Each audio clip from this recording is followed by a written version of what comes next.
We are closing in on Urnes Stave Church. We gotta go down this little road there.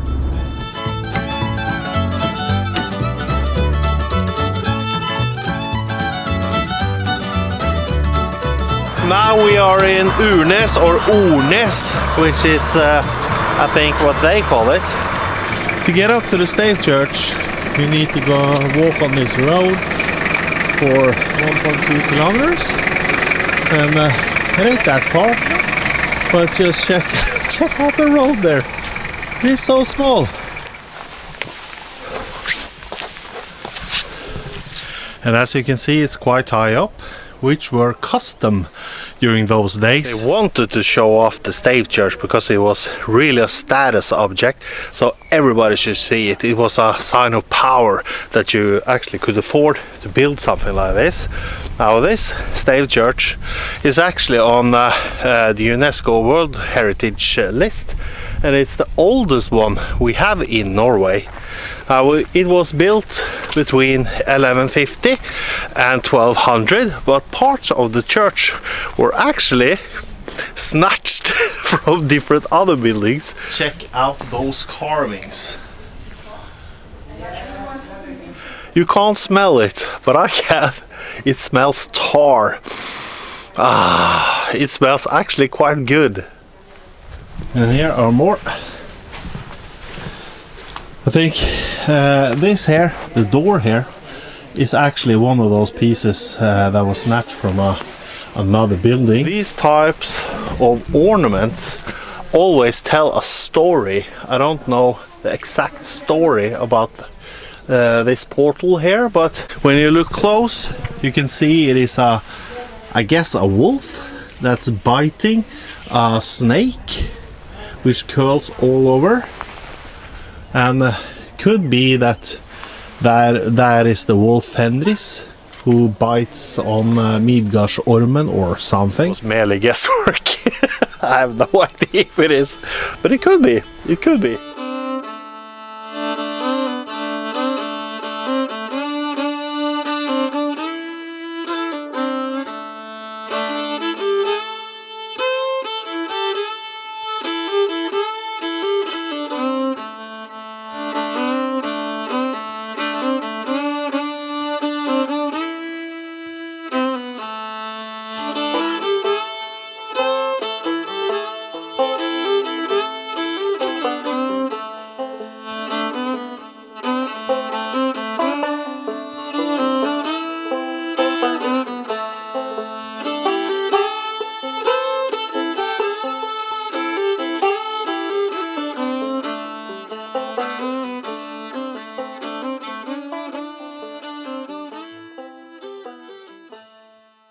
This here, it's the road up to Urnes stavkirke, which you just walk 1.2 kilometers. It's quite a hike, but it's quite beautiful, that's for sure. And Elisabeth and I saw this sign here, slow children, and there's a house here. So I don't know what they actually mean. Should you drive slow because children play here? Or are the children slow? Like, yeah, you know what I mean.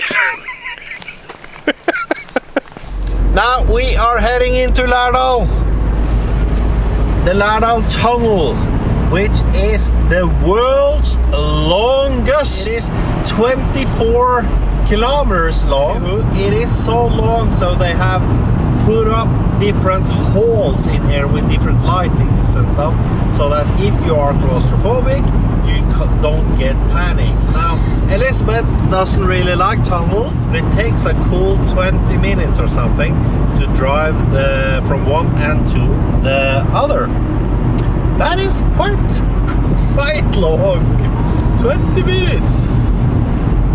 Think about it, being in a tunnel for 20 minutes, Elisabeth. And when we're halfway, you know, when we have driven 10 minutes, you know, you have the equal amount to get out.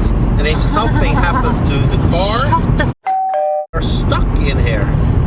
Yes, my know? to the camera. 80. 80. Oh, God. You can only drive in 80 kilometers in here. So then we will drive in 40. So we can enjoy this experience. So it takes a little bit longer. Yeah. Should we do that? No. Now these small openings are just to give the illusion of space so that you are not confounded. But of course you are. There's a mountain on top of you. And if that falls down, they will never get you out again. You'll die in here. Thank you very much for the information. Yeah! You are welcome, my dear.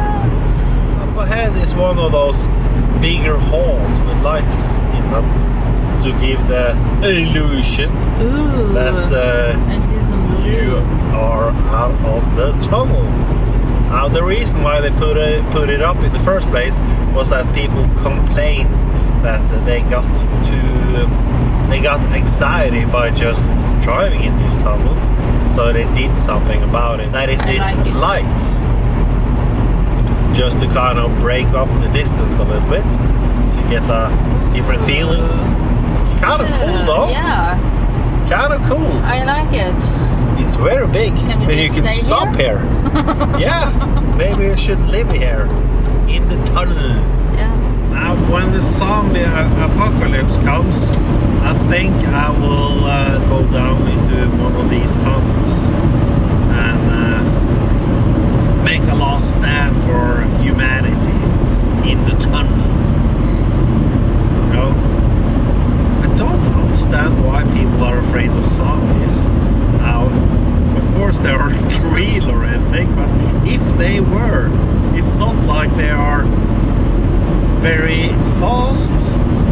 They kind of waggle along and you can just outrun them at any time. And I'm guessing that since they are dead, their eyes probably aren't that good, so they can't see that much and they can't smell that much, I would think. So what's to be afraid of, really? I would like to have my own pet zombie. That would be cool. Yeah. You know? But I'm guessing they will rot away. Then you will have to get another zombie.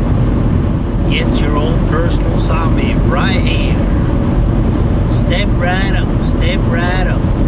Then it's going to bite you and you are going to sleep. No, because you need to tie them up.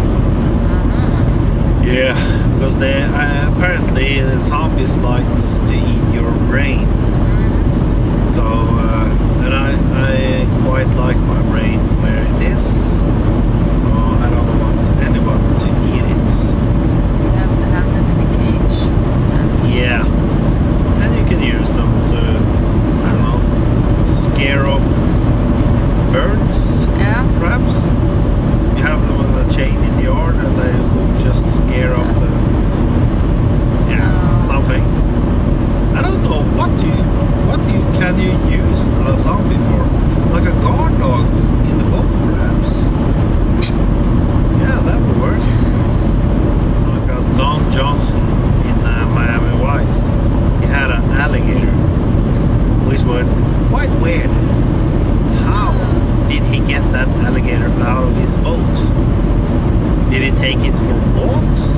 Or was the alligator just staying there?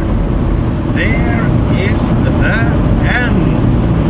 Finally, I think it took about 25 minutes or something.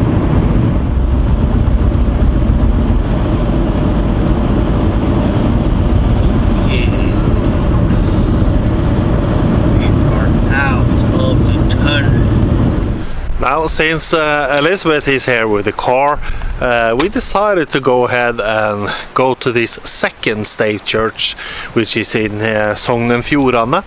And no, it's not the building behind me, it's this thing. And even the red one, I think is quite old, but not as old as the black one, which is Borgund stavkirke. Now, unfortunately, I was thinking of flying my drone to just see how it looks from above, but apparently this is a no drone zone, so it's illegal to fly drones near these churches. Of course, I understand why. They are, after all, quite old and it's very fragile. There are cameras and all stuff all over. People are actually watching, so if you get too close or if you do something stupid, the alarm goes just like that, which is a good thing, I think. We are a little late, so we can't get into the church itself since it's closed. It's a little different than the Urnes church, you know, with the layers there and stuff. Just check it out, the roof there. Wow, with the dragon heads. It's closed. It's closed? Yeah. Yeah. It's locked. Damn it! Even this gate here is locked. So it isn't too hard to break and entering here, but since you have people watching on cameras, I probably shouldn't do that, or we shouldn't do that. Well, at least we have seen it from the outside. You should do it and then they go. No, go this somewhere. They said this area is under surveillance or something. You know, Elisabeth and I were at another place. I don't know if I've said this on video, but we were at Ole Bull, which is a Norwegian artist that, well, I think he was 1800, no, even earlier, or never mind, he was a big artist, musician, and he was quite popular in Europe, so he had lots of money. He was a superstar of that time. Now he built himself a summer palace, which he has had his mistress in. His wife were somewhere else. I think that's a good idea. Don't mix your mistresses and your wives, because that is a bad idea. Unless they get along, of course, then it's a very good idea. I'm a male chauvinist. Oh yeah. Anywho, we went there because this summer place is on an island. So we went there with a dinghy and just to check it out, and I got too close to the house and this voice over the speaker system just said this area is under surveillance or guarded or something like that. I kind of got spooked by it. And it's the exact same thing here with this church. So you can't really get too close without a ticket. Can't get in there, or you shouldn't go in there. And the visiting center where you can buy the ticket closes at 5. So we are a little late. It's a beautiful church though. I thought it was actually bigger, but it's not that much bigger than Urnes actually. Even though the church isn't big, it is still big for that era. So that means that around here in this little valley, like most valleys here in Norway along the coast, people lived in, because here you had fruitful soil and quite protected from the weather or the elements, and you were also protected from your enemies with all the mountains around here. So I guess if you can afford to build a church like that, you probably were rich. So this were a rich community. And that, my friends, is pretty much what we have time for this time around. Now, if you like the content, subscribe for more videos, and don't forget about the button that looks a little like this. Links are in the video below, and don't forget to push the bell button for notifications. Until next time, you, my friends, take care, and I will see you there.